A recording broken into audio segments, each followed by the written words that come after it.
Be ready. 15 seconds.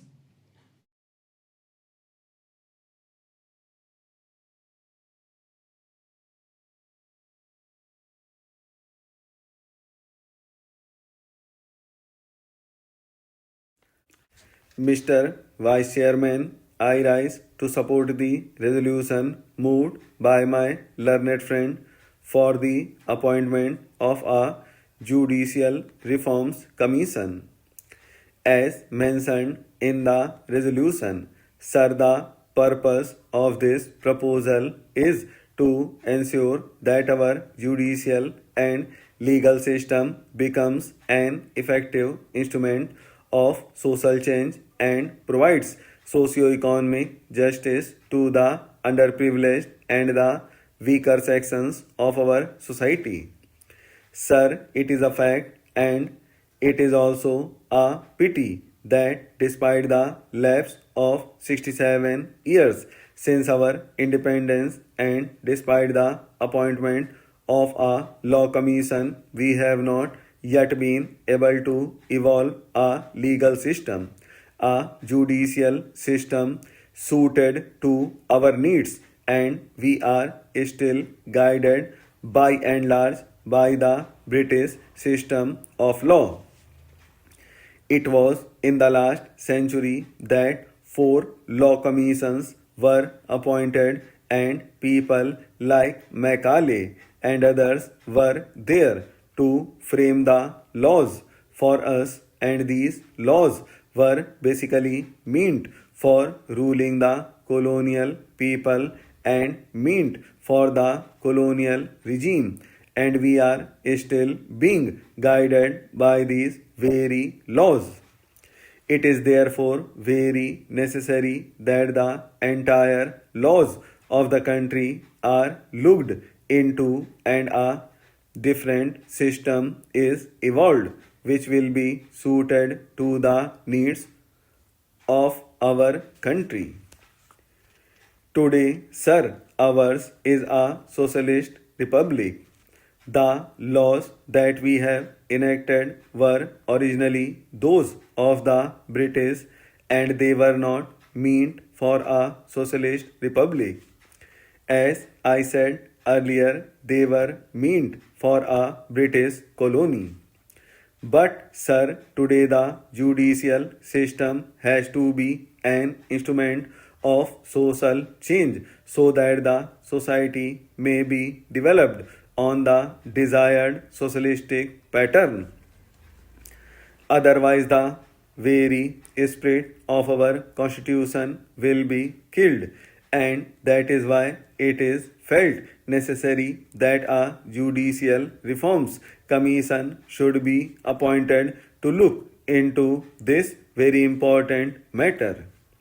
Sir, according to me, the judiciary is not merely an interpreter of law. The judiciary has a much more important obligation to perform.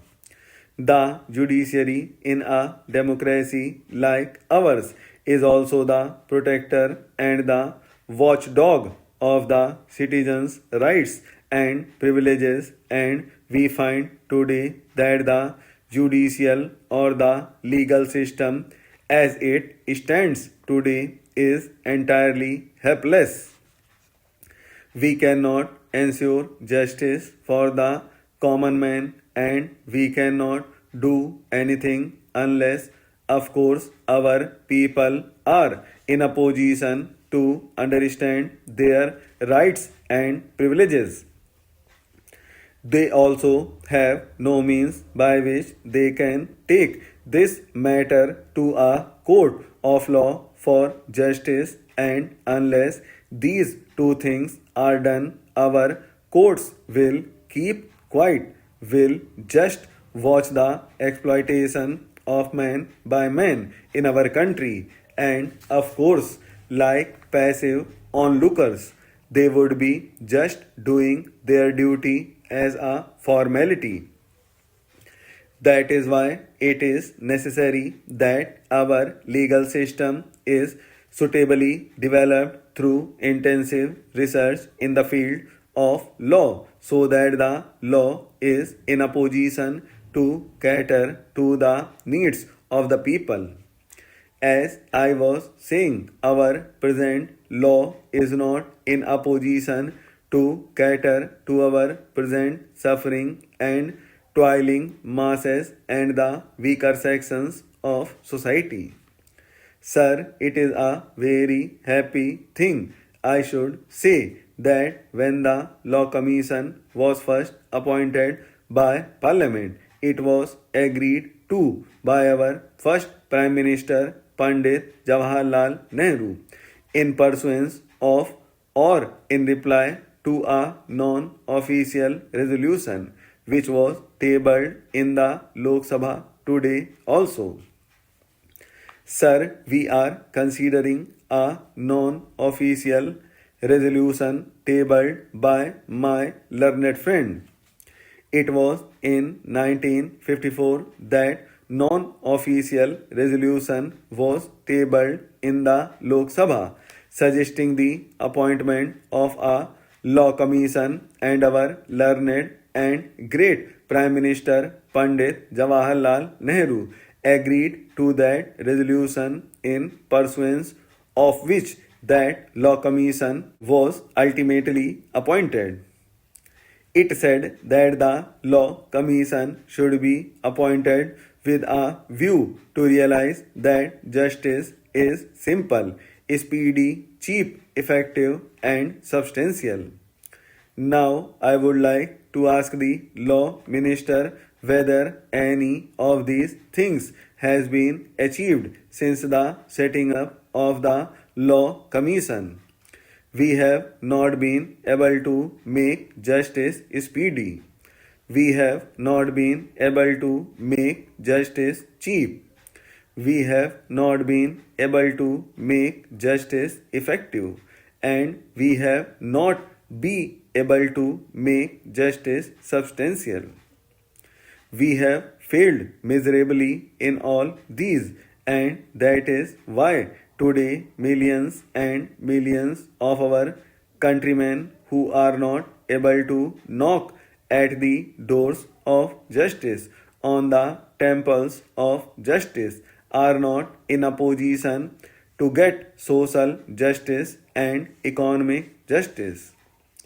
I am not talking of potential justice, but socio-economic justice has to be ensured for the people of a welfare state, for the people of a socialist state which is still not there. Therefore, since our legal system is not conducive to the establishment of a socialist pattern of society, the system has to be changed. A thorough research has to be done, and the matter has to be probed into deeply. Ladies and gentlemen, it is my pleasure to be here among you for the inaugural function of the Diamond Jubilee celebrations of the India International Centre. Our capital has a long standing tradition of rich cultural exchanges, which the IIC has been enriching for the past 6 decades. When the idea of the IIC was conceived in 1958 as an international platform for exchange of views, the world was coping with issues concerning a fair and stable international order and legacy burdens of 2 world wars. The process of decolonization was underway in Asia and Africa, with new aspirations influencing the emerging international order. As the contemporary world is going through a phase of transition, forums like the IIC become all the more relevant. The decades immediately after the independence of our country were marked by new institutions that included the IIC. Several eminent persons such as Dr. S. Radhakrishnan, Pandit Jawaharlal Nehru, and others helped actualize that vision.